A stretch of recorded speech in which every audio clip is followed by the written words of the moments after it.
All right, Stacy, Rasgon, AMD. What do you think we're going to get?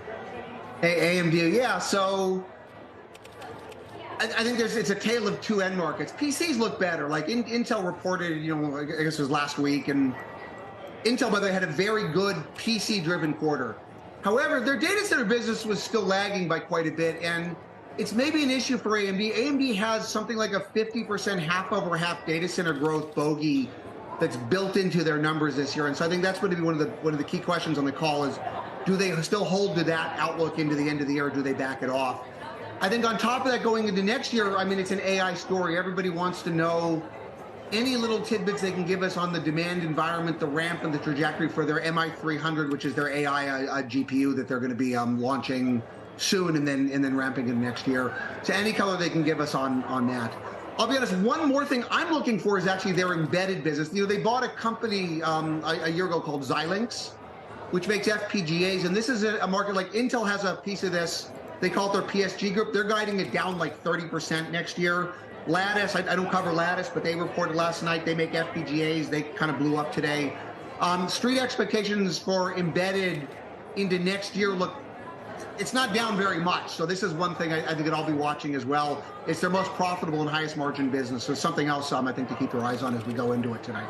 I want to steer your attention, as we usually do, towards NVIDIA, because there's a lot of talk about that stock at a really key level. And 400 is that line in the sand. We had a technician, I don't know that you heard our conversation or not, suggesting that it's due for a 10% downside minimum from here, and that it's looking really dicey. How would you address how you view the stock here, whether you think it's too expensive, whether it's gotten too ahead of itself, whether it needs a pullback? How does an analyst like you look at that? Yeah, we've had this conversation about multiples and valuations for NVIDIA before.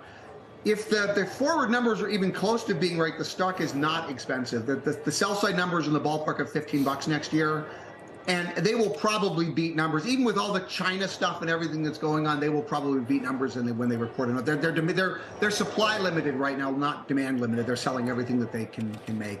I do think that the China news has clearly been weighing on it, and that's part of what's on it today. There was an article out there that said that there were order cancellations in China. I don't know why that's new news. Of course there's order cancellations from China. They can't ship anything to China. We know that already. They've got enough demand, it looks like, at least in the near to medium term, to make up the difference. But that is what is actually weighing on it today. And so I think until those overhangs clear and we can actually get a better view of what the actual real limit of end demand is, and we won't really know that until like the supply constraints ease, which isn't going to be for a while. But so it may hang out here for a while. But I personally still think that the long-term opportunity in front of them is enormous, and that we are still early. Yeah. That stock is always volatile. Like I get it, but it's usually been a good thing to buy it during these periods of volatility when everybody else is punting it.